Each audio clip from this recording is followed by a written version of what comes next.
Because you know I'm all about those books, start reading. I'm all about those books, start reading. I'm all about those books, start reading. I'm all about those books,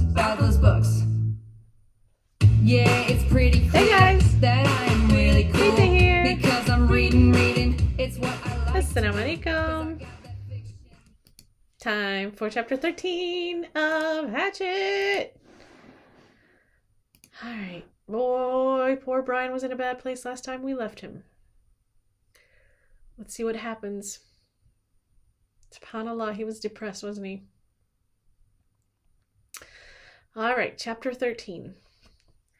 Brian stood at the end of the long part of the L of the lake and watched the water, smelled the water, listened to the water, was the water. A fish moved, and his eyes jerked sideways to see the ripples, but he didn't move any other part of his body. Didn't raise the bow or reach into his belt pouch for a fish arrow. It wasn't the right kind of fish, not a food fish. The food fish stayed close in the shallows, and didn't roll that way, but made quicker movements, food movements. The large fish rolled and stayed deep and couldn't be taken, but it didn't matter.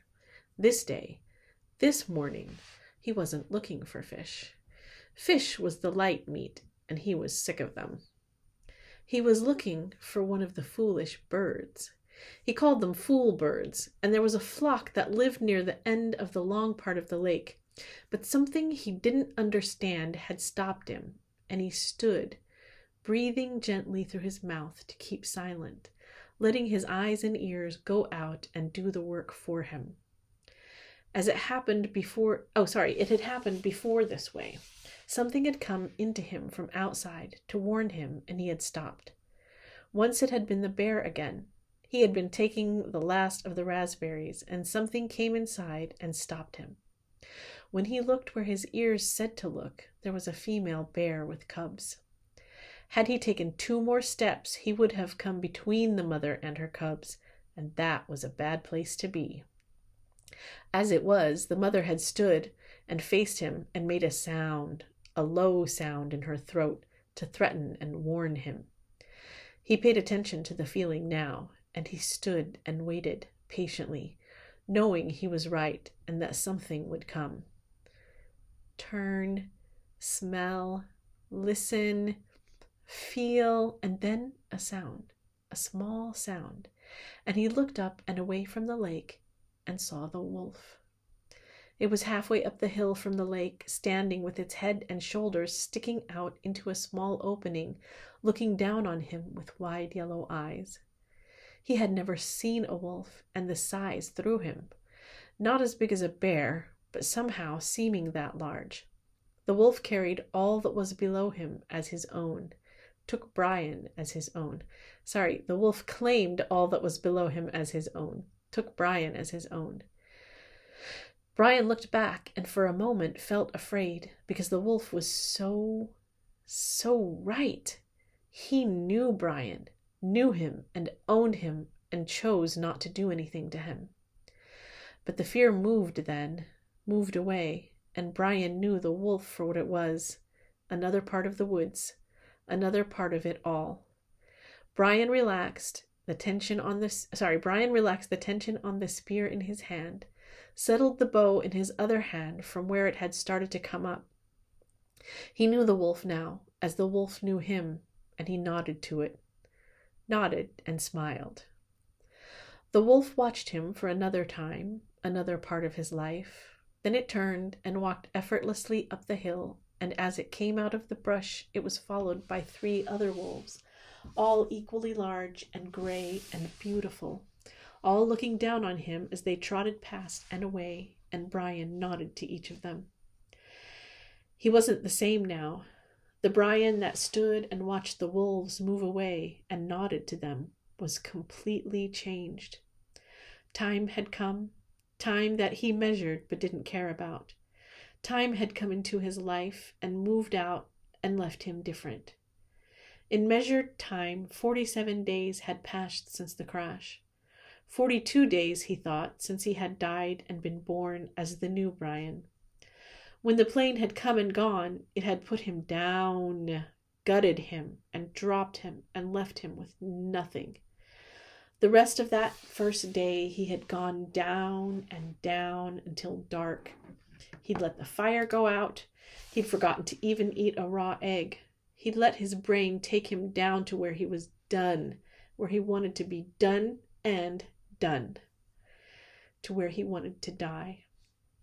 He had settled into the gray funk deeper and deeper until finally, in the dark, he had gone up on the ridge and taken the hatchet and tried to end it by cutting himself. Madness. A hissing madness that took his brain. There had been nothing for him, and he tried to become nothing, but the cutting had been so hard to do, impossible to do, and he had at last fallen to his side, wishing for death, wishing for an end, and slept, only didn't sleep. With his eyes closed and his mind open, he lay on the rock through the night, and lay and hated and wished for it to end, and thought the word cloud down, through that awful night. Over and over the word, wanting all his clouds to come down. But in the morning, he was still there. Still there on his side, and the sun came up, and when he opened his eyes, he saw the cuts on his arm, the dry blood turning black.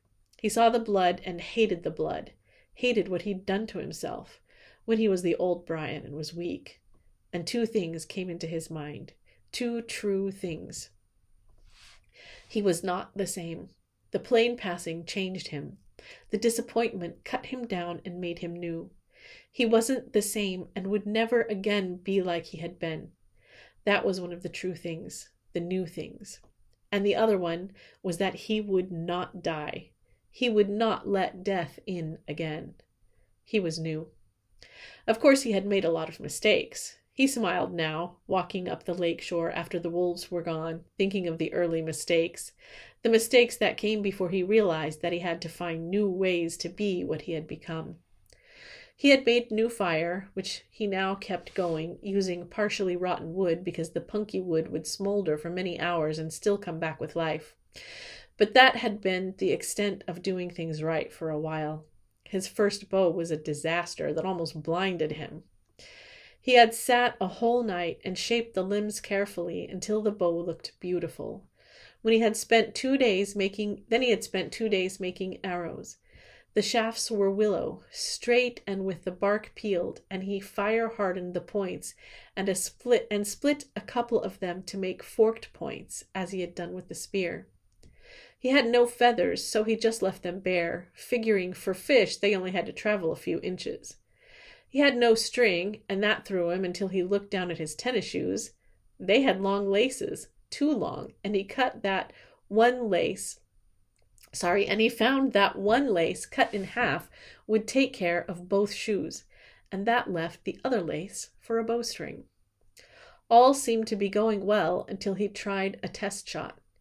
He put an arrow to the string, pulled it back to his cheek, pointed at a dirt hummock, and at that precise instant the bow wood exploded in his hands, sending splinters and chips of wood into his face. 2 pieces actually stuck into his forehead just above his eyes, and they had been only slightly lower. Had they been only slightly lower, they would have blinded him. Too stiff. Mistakes. In his mental journal, he listed them to tell his father, listed all the mistakes. He had made a new bow, with slender limbs and a more fluid, gentle pull, but couldn't hit the fish, even though he sat in the water and was, in the end, surrounded by a virtual cloud of small fish. It was infuriating.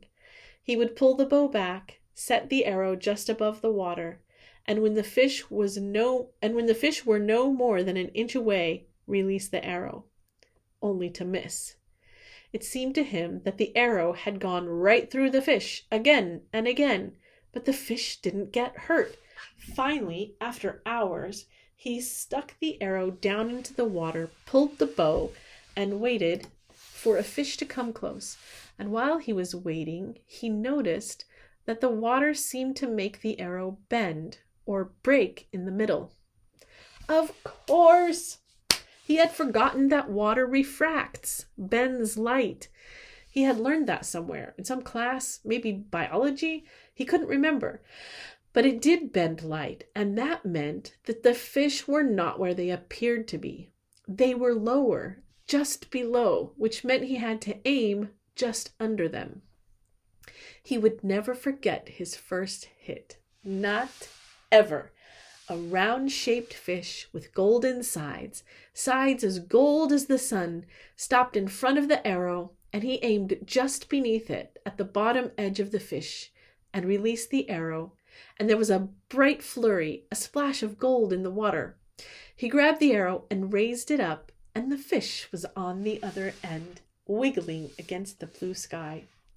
He held the fish against the sky until it stopped wiggling, held it and looked to the sky and felt his throat tighten, swell, and fill with pride at what he had done. He had done food. With his bow, with an arrow fashioned by his own hands, he had done food, had found a way to live. The bow had given him this way, and he exulted in it. In the bow, in the arrow, in the fish, in the hatchet, in the sky. He stood and walked from the water, still holding the fish and arrow and bow against the sky, seeing them as they fit his arms, as they were part of him. He had food. He cut a green willow fork and held the fish over the fire until the skin crackled and peeled away, and the meat inside was flaky and moist and tender. This he picked off carefully with his fingers, tasting every piece, mashing them in his mouth with his tongue to get the juices out of them. Hot, steaming pieces of fish. He could not, he thought then, ever get enough. All that first new day, he spent going to the lake, shooting a fish, taking it back to the fire, cooking it, and eating it. Then back to the lake, shooting a fish, cooking it, and eating it, and on that way until it was dark. He had taken the scraps back to the water with the thought they might work for bait, and the other fish came by the hundreds to clean them up. He could take his pick of them. Like a store, he thought, just like a store. And he couldn't remember later how many he ate that day, but he thought it must have been over 20. It had been a feast day, his first feast day, and a celebration of being alive, and the new way he had of getting food. By the end of that day, when it became dark, and he lay next to the fire with his stomach full of fish and grease from the meat smeared around his mouth, he could feel new hope building in him. Not hope that he would be rescued, that was gone, but hope in his knowledge, hope in the fact that he could learn and survive and take care of himself. Tough hope, he thought that night. I am full of tough hope. All right, that's chapter 13. Shall we read another one? I think I will. I think I will just go ahead and read chapter 14 right now. That way we don't have to wait for more videos to upload. Chapter 14, mistakes. Maybe I'm too tired to read. Small mistakes could turn into disasters. Funny little mistakes could snowball so that while you were still smiling at the humor, you could find yourself looking at death. In the city, if he made a mistake, usually there's a way to rectify it, make it all right. If he fell on his bike and sprained a leg, he could wait for it to heal. If he forgot something at the store, he could find other food in the refrigerator. Now it was different, and all so quick, all so incredibly quick. If he sprained a leg here, he might starve before he could get around again. If he missed while he was hunting, or if the fish moved away, he might starve. If he got sick, really sick, so he couldn't move, he might starve. Mistakes. Early in the new time, he had learned the most important thing, the truly vital knowledge that drives all creatures in the forest. Food is all. Food was simply everything. All things in the woods, from insects to fish to bears, were always looking for food. It was the great single driving influence in nature, to eat. All must eat. But the way he learned it almost killed him. His second new night, stomach full of fish and the fire smoldering in the shelter, he had been sound asleep when something, he thought later it might be a smell, had awakened him. Near the fire, completely unafraid of the smoking coals, completely unafraid of Brian, a skunk was digging where he had buried the eggs. There was some sliver of a moon, and in the faint pearl light he could see the bushy tail, the white stripes down the back, and he had nearly smiled. He didn't know how the skunk had found the eggs, some smell perhaps, some tiny fragment of a shell that left a smell, but it looked almost cute, its little head down and its little tail up as it dug, kicking the sand back. But those were his eggs, not the skunk's, and the half-smile had been quickly replaced with fear that he would lose his food, and he had grabbed a handful of sand and thrown it at the skunk. "Get out of here!" He was going to say more, some silly human words, but in less than half a second the skunk had snapped its rear end up, curved the tail over, and sprayed Brian with a direct shot, aimed at his head from less than 4 feet away. In the tiny confines of the shelter, the effect was devastating. The thick, sulphurous, rotten odor filled the small room, heavy, ugly, and stinking. The corrosive spray that hit his face seared into his lungs and eyes, blinding him. He screamed and threw himself sideways, taking the entire wall off the shelter. He screamed and clawed out of the shelter and ran to the shore of the lake, stumbling and tripping. He scrambled over the water and slammed his head back and forth, trying to wash his eyes, slashing at the water to clear his eyes.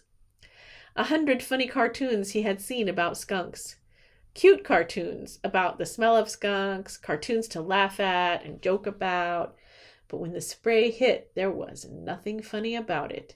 He was completely blind for almost 2 hours, a lifetime.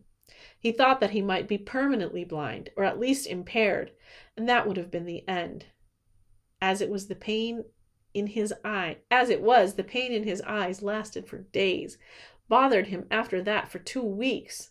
The smell in the shelter, in his clothes, and in his hair was still there now, almost a month and a half later.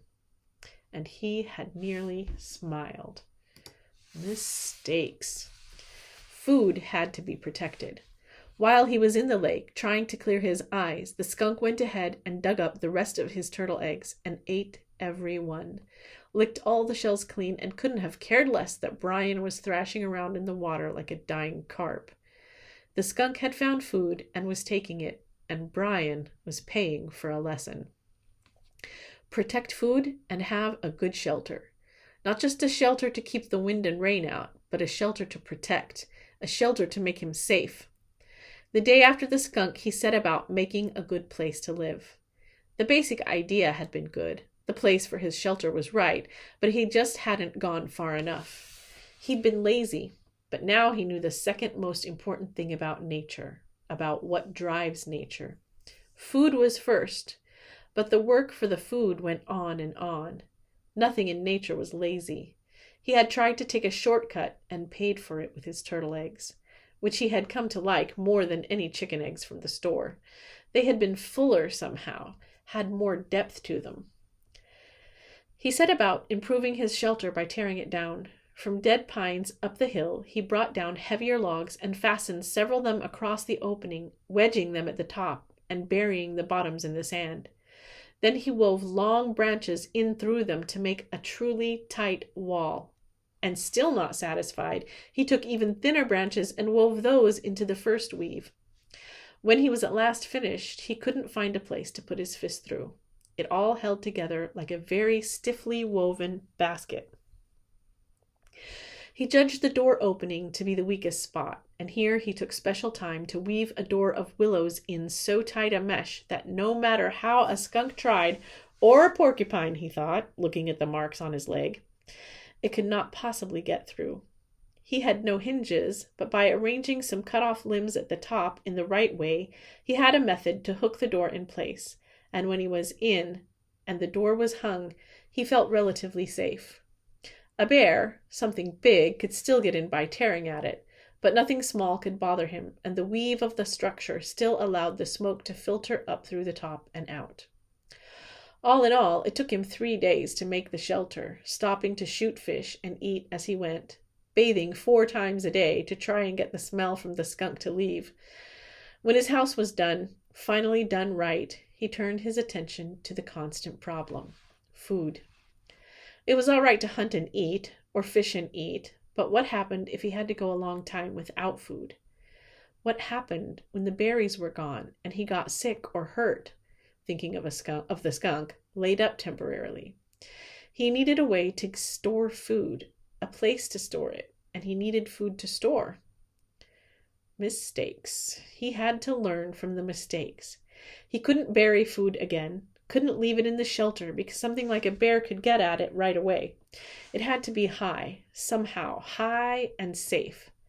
Above the door to the shelter, up the rock face about 10 feet, was a small ledge that could make a natural storage place, unreachable to animals, except that it was also unreachable to him. A ladder, of course. He needed a ladder, but he had no way to fashion one, nothing to hold the steps on, and that stopped him until he found a dead pine with so many branches sticking out. Using his hatchet, he chopped the branches off so that they stuck out 4 or 5 inches, all up along the log.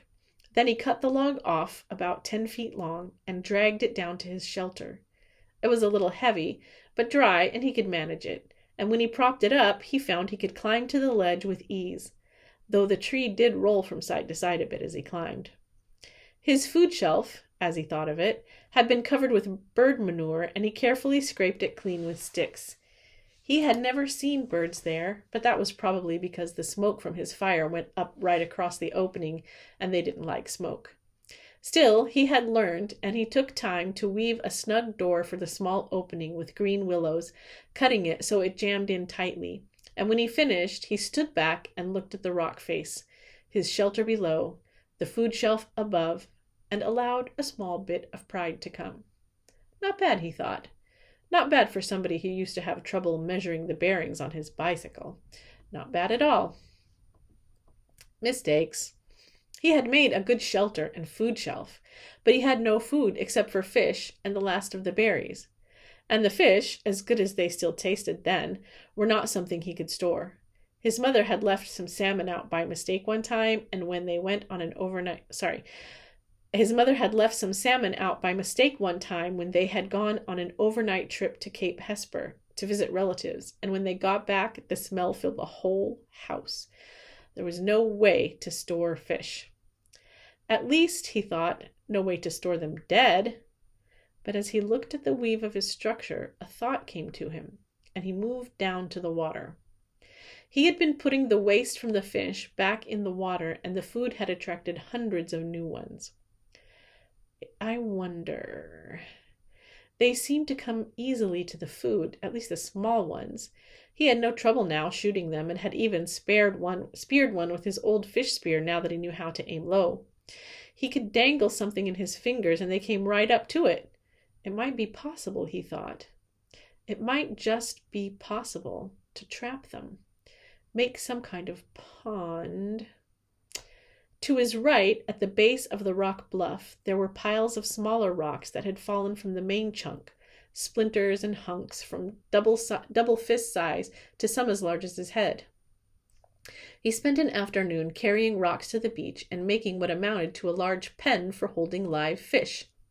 2 rock arms that stuck out 15 feet into the lake and curved together at the end. Where the arms came together, he left an opening about 2 feet across. Then he sat on the shore and waited. When he had first started dropping the rocks, all the fish had darted away. But his fish trash pile of bones and skin and guts was in the pond area, and the prospect of food brought them back. Soon, in under an hour, there were 30 or 40 small fish in the enclosure, and Brian made a gate by weaving small willows together into a fine mesh and closed them in. "Fresh fish," he had yelled. "I have fresh fish for sale." Storing live fish to eat later had been a major breakthrough, he thought. It wasn't just keeping from starving. It was trying to save ahead, think ahead. Of course, he didn't know then how sick he would get of fish. All right, guys. Have a good evening. Night-night. Assalamu alaikum.